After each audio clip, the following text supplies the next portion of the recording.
दोस्तों, आखिर चंद्रयान 3 जैसे चंद्र अभियानों के लिए चंद्रमा की दक्षिणी ध्रुव यानी साउथ पोल को ही क्यों प्राथमिकता दी जाती है? और अमेरिका, चीन और भारत जैसे देश उत्तरी ध्रुव यानी नॉर्थ पोल के बजाय चंद्रमा की दक्षिणी ध्रुव के प्रति आकर्षित क्यों है? आखिर क्या छुपा है चंद्रमा की दक्षिणी ध्रुव में? आइए विस्तार से जानते हैं इस वीडियो में। इस पर कई विशेषज्ञों का अलग अलग विचार है। कुछ अंतरिक्ष विशेषज्ञों का मानना है कि दक्षिणी ध्रुव पर पानी की बर्फ अधिक है, जो एक कीमती संसाधन भी है। लेकिन कुछ का कहना यह है चांद की दक्षिणी ध्रुव सोलर एनर्जी, मटेरियल रिसर्च और सेफ लैंडिंग के मामले में उत्तरी ध्रुव से बेहतर नहीं है। हालांकि ऐतिहासिक कारणों से दक्षिणी ध्रुव को रिसर्च के लिए प्राथमिकता दी गई है। 1990 के दशक में चंद्रमा के लिए कई मिशन दक्षिणी ध्रुव पर किया गया और इससे दक्षिणी ध्रुव को भविष्य के मिशनों के लिए पसंदीदा लैंडिंग साइट चुना गया। भारत ने जब चंद्रयान 1 मिशन किया था तब पहली बार चांद की दक्षिणी ध्रुव में वाटर आइस का पता लगा और इसी के चलते चंद्रयान 2 मिशन को कंडक्ट किया गया ताकि वे दक्षिणी ध्रुव पर उतर के रिसर्च कर सके। लेकिन ये मिशन सफल नहीं हो पाया और इस बार चंद्रयान 3 भी वही काम करेगा जो चंद्रयान 2 को करना था, यानी कि चांद के दक्षिणी ध्रुव पर रिसर्च करना। चंद्र ध्रुव पर ऐसे स्थान हैं जिन पर हमेशा धूप रहती है। इन स्पॉट को पीक्स ऑफ इटर्नल लाइट कहा जाता है। चांद पर ऐसे 20 स्पॉट मौजूद है जिनमें से 7 उत्तरी ध्रुव के पास स्थित है। ऐसा इसलिए है क्योंकि उत्तरी ध्रुव पर दक्षिणी ध्रुव की तुलना में सूर्य का रोशनी अधिक समय तक रहता है। दक्षिणी ध्रुव पर मिशन करने का एक और खास कारण है। कारण यह है कि दक्षिणी ध्रुव एक्टिन बेसिन में स्थित है। यह असल में एक विशाल गड्ढा है। यह दक्षिणी ध्रुव को भौगोलिक रूप से दिलचस्प जगह बनाता है क्योंकि यह संभव है कि सतह पर या उसके आसपास चंद्रमा की गहरी परत में ढेर सारी मटेरियल हो।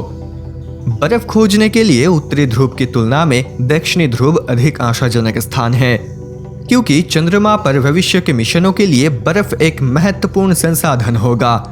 हालांकि उत्तरी और दक्षिणी ध्रुवों के बीच बर्फ का अंतर उतना बड़ा नहीं है जितना पहले लगता था। ऐसा इसलिए है क्योंकि अब हमारे पास दोनों ध्रुवों पर बर्फ के बारे में अधिक डेटा है। चंद्रमा के दोनों ध्रुवों पर वाटर आइस का पता चला है। दक्षिणी ध्रुव में स्थायी छाया और ठंडे तापमान वाला स्थान ज्यादा है, इसलिए ऐसा माना जाता है कि वह वाटर आइस ज्यादा है। 2006 से 2009 तक नासा के पास लूनर रिकॉन्सिनेंस ऑर्बिटर या LRO मिशन पर अतिरिक्त जगह थी, इसलिए उन्होंने चंद्रमा पर बर्फ की तलाश के लिए lunar crater observation and sensing satellite या LCROSS नामक दूसरा मिशन लॉन्च करने का निर्णय लिया।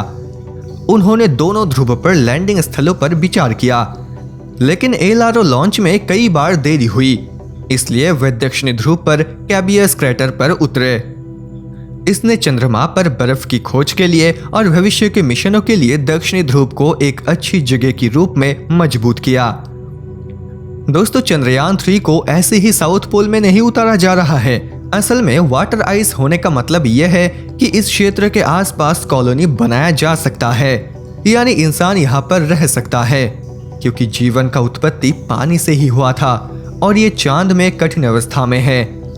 नासा 2024 के अंदर फिर से चांद पर इंसानों को उतरना चाहता है और इस बार ये मिशन लंबा होने वाला है क्योंकि नासा ये चाहता है कि उनके एस्ट्रोनॉट्स चांद पर कॉलोनी बनाने की पहली स्टेज पूरा करे। ये सब देखकर ये लगता है कि चांद हमारा दूसरा घर होने वाला है। चंद्रयान 3 चांद के दक्षिणी ध्रुव पर उतर के वाटर आइस के बारे में डीप रिसर्च भी करेगा और इससे ये उम्मीद लगाया जा सकता है कि भविष्य में साउथ पोल पर भारत का भी एक लूनर कॉलोनी होगा।